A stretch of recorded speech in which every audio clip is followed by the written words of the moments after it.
आपल्या आजच्या चर्चेत सगळ्यांचं स्वागत आहे. आज आपण एका अशा स्रोताचा अभ्यास करणार आहोत जो दिसायला अगदी छोटा आहे, पण कदाचित आपल्या विचार करण्याच्या पद्धतीलाच आव्हान देऊ शकतो. आणि गंमत म्हणजे हा स्रोत म्हणजे एखादं जाडजूड पुस्तक किंवा मोठा लेख नाहीये, नाही, तर फक्त एक वाक्य आहे. बरोबर. आपल्याकडे the power of persistent intention नावाच्या एका संकल्पनेतून आलेलं हे वाक्य आहे. मनात ठेवा, मिळेलच. आता पहिल्यांदा ऐकल्यावर हे म्हणजे एखाद्या शुभेच्छा पत्रावरचं वाक्य वाटू शकतं की नाही? हो, अगदी. पण आज आपलं ध्येय हेच आहे की या साध्या दिसणाऱ्या वाक्याच्या आत दडलेली शक्ती नेमकी काय आहे हे शोधून काढणं. ही निव्वळ सकारात्मक विचारसरणी आहे की की त्या पलीकडे काहीतरी आहे? चला याचा जरा खोलात जाऊन विचार करूया. तुम्ही खूप महत्वाचा मुद्दा मांडला. सकारात्मक विचारसरणी आणि पर्सिस्टंट इंटेन्शन म्हणजे चिकाटीने ठेवलेला हेतू यातला फरक समजून घेणं गरजेचं आहे. अच्छा. हे वाक्य दिसायला सोपं असलं तरी यातले दोन भाग खूप खुबण आहेत. पहिला आहे कृती, मनात ठेवा, आणि दुसरा आहे त्याचं फळ, मिळेलच. अगदी मिळेलच. आपण एक एक करून या दोन्ही भागांना उलगडूया का? उत्तम. सुरुवात मनात ठेवा यानेच करूया. याचा सरळ अर्थ तर आहे की एखादी गोष्ट विसरू नका. हो, पण आपण दिवसभरात हजारो विचार करतो. हो, ते सगळे तर आपण मनात ठेवत नाही. मग इथे मनात ठेवण्याचा नेमका अर्थ काय? हा एखादा क्षणिक विचार आहे की त्याहून अधिक काहीतरी? इथेच त्या शीर्षकातला पर्सिस्टंट म्हणजे सातत्य किंवा चिकाटी हा शब्द महत्वाचा ठरतो. बरोबर. मनात ठेवा म्हणजे केवळ आठवण ठेवणे नाही, तर त्या विचाराला किंवा हेतूला सातत्याने मनात जिवंत ठेवणे. ही एक निष्क्रिय आठवण नाहीये, हो, तर एक सक्रिय, जाणीवपूर्वक केलेली प्रक्रिया आहे. यात पूर्ण लक्ष आणि एकाग्रता लागते. म्हणजे हे असं झालं की मनात येऊन गेलेला एखादा विचार हा वाऱ्यावर उडणाऱ्या पिसासारखा असतो. तो कुठेही जातो, पण मनात ठेवलेला विचार मुद्दामहून एका जागी रोवून ठेवलेल्या झाडासारखा आहे. बरोबर. हो, अगदी. त्याला रोज खतपाणी घालावं लागतं, त्याची काळजी घ्यावी लागते. खूप छान उदाहरण आहे. आणि याच खतपाण्याला आपण चिकाटी म्हणू शकतो. इच्छा आणि दृढ हेतू म्हणजे इंटेन्शन यात हाच मोठा फरक आहे. तो काय आहे? मला श्रीमंत व्हायचे ही एक इच्छा झाली. ती क्षणिक असू शकते. अच्छा. पण मी आर्थिक स्वातंत्र्यासाठी विशिष्ट मार्गाने प्रयत्न करणार आहे आणि हे ध्येय मी सतत डोळ्यासमोर ठेवणार आहे. हा एक दृढ हेतू झाला. म्हणजे अधिक स्पष्ट आणि केंद्रित. अगदी. हेतू अधिक स्पष्ट आणि केंद्रित असतो. मनात ठेवा म्हणजे त्या हेतूला तुमच्या जाणीवेच्या केंद्रस्थानी आणून ठेवणे. पण हे ऐकायला जेवढं सोपं वाटतं तेवढं प्रत्यक्षात आणणं खरं तर खूप कठीण असेल. हो. कारण आपलं मन सतत विचलित होत असतं, शंका येतात, भीती वाटते. अशा वेळी हे सातत्य कसं टिकवायचं? म्हणजे त्या झाडाला रोज पाणी घालण्याची आठवण कशी ठेवायची? तुम्ही नेमक्या दुखऱ्या नसेवर बोट ठेवलंत. पर्सिस्टंट हा शब्दच सूचित करतो की ही एक दीर्घकाळ चालणारी प्रक्रिया आहे. यात अडथळे येणारच. बरोबर. इथेच व्हिज्युअलायझेशन सारखी तंत्र उपयोगी पडतात. व्हिज्युअलायझेशन म्हणजे ते ध्येय डोळ्यासमोर आणणं. हो, पण केवळ चित्र पाहणं नाही, तर ते ध्येय मिळाल्यावर कसं वाटेल ती भावना अनुभवणं. जेव्हा तुम्ही ती भावना अनुभवता तेव्हा तुमचं अवचेतन मन म्हणजे सबकॉन्शियस माइंड वास्तवात आणि कल्पनेतला फरक ओळखू शकत नाही. अच्छा. आणि ते ध्येय मिळवण्यासाठी तुम्हाला आतून प्रोत्साहित करतं. हे खूप इंटरेस्टिंग आहे. म्हणजे हे केवळ स्वप्न पाहण्यासारखं नाही, तर एका ध्येयावर आपलं मन, आपल्या भावना सगळं काही केंद्रित करण्यासारखं आहे. हो. जसं एखादा खेळाडू ऑलिम्पिक पदकाचा विचार करतो तेव्हा तो फक्त स्वप्न पाहत नाही. तो प्रत्येक क्षणी, सरावाच्या प्रत्येक मिनिटाला ते पदक आपल्या मनात ठेवतो. त्याच्या प्रत्येक कृतीला त्या एका विचाराने दिशा दिलेली असते. निर्माण होते. जेव्हा एखादा हेतू चिकाटीने मनात ठेवला जातो तेव्हा तो आपल्या विचारांचा आणि कृतींचा अविभाज्य भाग बनतो. तो एक फिल्टर बनतो. हो, तो एक फिल्टर बनतो ज्यातून आपण जगाकडे पाहतो. मग संधी दिसू लागतात ज्या आधी दिसत नव्हत्या. योग्य माणसं आयुष्यात येतात. हा स्रोत असं सुचवतो की हे केवळ योगायोग नसतात, तर त्या ऊर्जेचे परिणाम असतात. बरोबर. त्या केंद्रित मानसिक ऊर्जेचे ते परिणाम असतात. हे ऐकून मला लॉ ऑफ अट्रॅक्शन किंवा आकर्षणाचा सिद्धांत आठवतोय. हे काहीसं तसंच वाटतंय, पण यात काही फरक आहे का? आहे. कारण अनेकदा लोक लॉ ऑफ अट्रॅक्शनला फक्त सकारात्मक विचार करण्यापुरतं मर्यादित समजतात. हा एक चांगला प्रश्न आहे साम. साम्य नक्कीच आहे, पण एक महत्वाचा फरक आहे.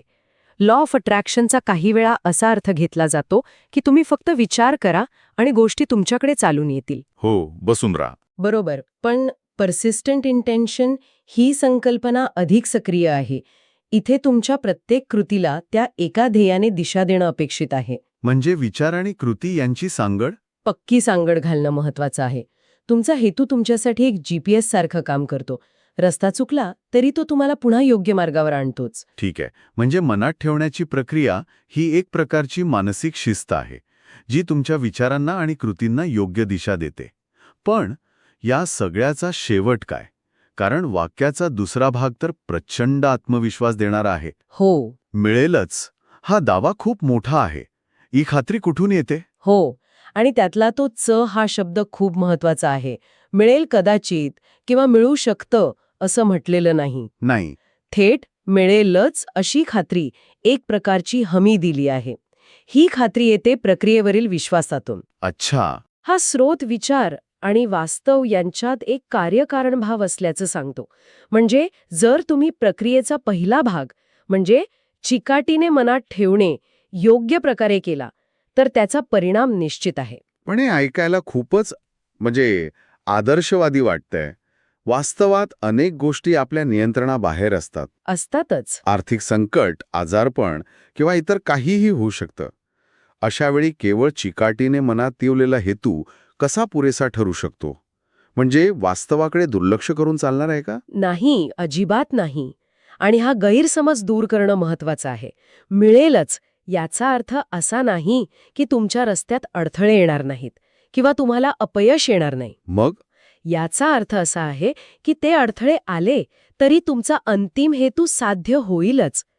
तुमची चिकाटी तुम्हाला त्या अडथळ्यांवर मात करण्याचे किंवा पर्यायी मार्ग शोधण्याचे बळ देईल. जसं की बी पेरल्यावर झाड उगवणारच जर त्याला योग्य प्रकारे खत पाणी घातलं तर. वादळ येईल, काही फांद्या तुटतील. पण मुळं घट्ट असतील तर? बरोबर.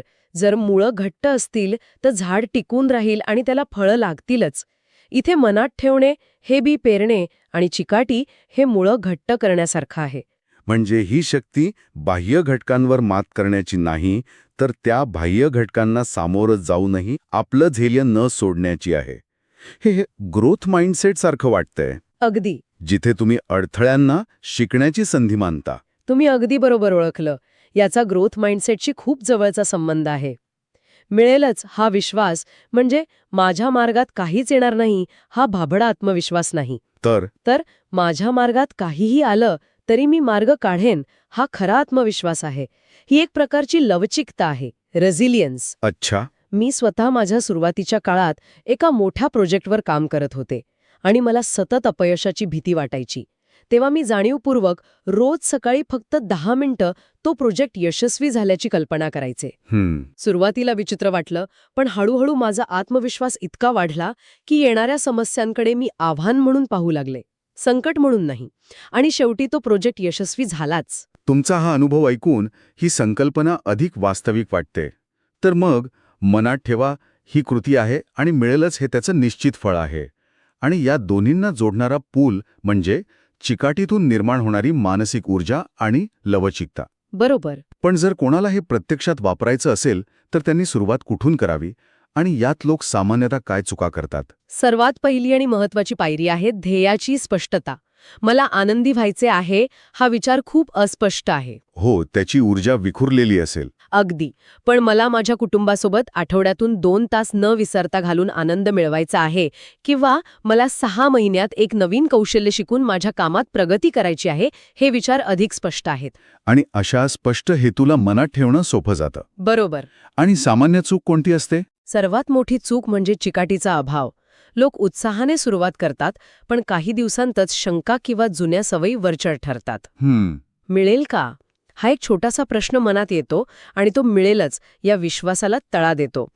पर्सिस्टंट इंटेन्शन म्हणजे केवळ सकारात्मक विचार मनात ठेवणे नाही, तर त्या शंकांना बाजूला सारून? हो, शंका आणि नकारात्मक विचारांना बाजूला सारून पुन्हा पुन्हा त्या मूळ हेतूवर लक्ष केंद्रित करणे. ही एक प्रकारची मानसिक शिस्त आहे जी सरावानेच येते. खरं सांगायचं तर हे सगळं ऐकून माझ्या मनात एक थोडा गोंधळ निर्माण झाला आहे. अच्छा, काय? एकीकडे आपण म्हणतो की वास्तवाला स्वीकारा, लेट गो करा, तर दुसरीकडे म्हणतो की एकाच गोष्टीला चिकाटीने धरून ठेवा. या दोन्हींचा मेळ कसा घालायचा? यात एक विरोधाभास नाही का? हा खूपच सखोल प्रश्न आहे. आणि यात विरोधाभास नाही तर एक संतुलन आहे. संतुलन? हो, चिकाटी ठेवायची आहे ती तुमच्या अंतिम ध्येयाबद्दल, द वॉट.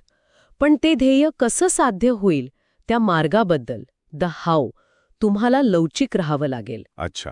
कदाचित तुम्ही ठरवलेला मार्ग योग्य नसेल, तुम्हाला तो बदलावा लागेल.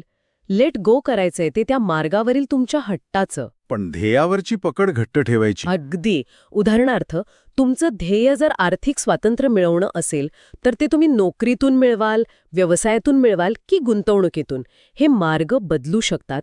पण आर्थिक स्वातंत्र्य हा हेतू कायम मनात ठेवायचा आहे. वाह. म्हणजे ध्येयाबद्दल ठाम आणि मार्गाबद्दल लवचिक, या एका वाक्याने सगळा गोंधळ दूर झाला. तर मनात ठेवा, मिळेलच, या छोट्या वाक्यातून आपण एक मोठा विचार समजून घेतला. हे केवळ सकारात्मक विचार करण्यापुरते मर्यादित नाही, तर एका स्पष्ट हेतूवर आपलं मन सातत्याने केंद्रित करून एक प्रकारची मानसिक शक्ती जागृत करण्याबद्दल आहे. हो, ही शक्ती आपल्या कृतींना, निर्णयांना आणि अडथळ्यांना तोंड देण्याच्या आपल्या क्षमतेला आकार देते. अगदी बरोबर. हे वाक्य म्हणजे एका अत्यंत शक्तिशाली मानसिक प्रक्रियेचे सार आहे. ते आपल्याला आपल्या विचारांच्या आणि निश्चयाच्या क्षमतेची जाणीव करून देते. ते आपल्याला सांगतं की आपल्या मनात पेरलेल्या विचारांमध्ये वास्तव बदलण्याची ताकद आहे, पण त्यासाठी चिकाटीचं खतपाणी घालणं अनिवार्य आहे. आजच्या या चर्चेतून एक गोष्ट स्पष्ट झाली की साध्या दिसणाऱ्या शब्दांमध्येही किती मोठा अर्थ दडलेला असू शकतो.